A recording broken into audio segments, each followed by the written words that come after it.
saya cakap, masa kita orang mula-mula buat bisnes, kita orang pun tak pandai tau.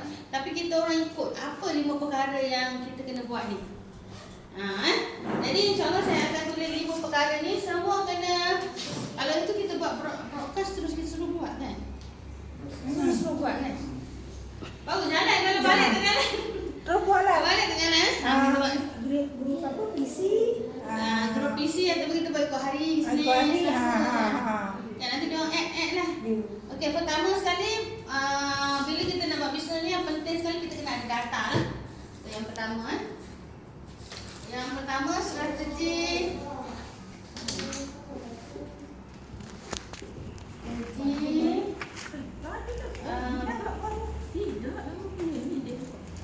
business forever. Okey, maka gambar ni penting ni. Apa dia strategi ni? Kalau nak tahu, kita belajar strategi dekat Johor. Okey, strategi business forever. Yang ni lah basic yang kami buat dulu.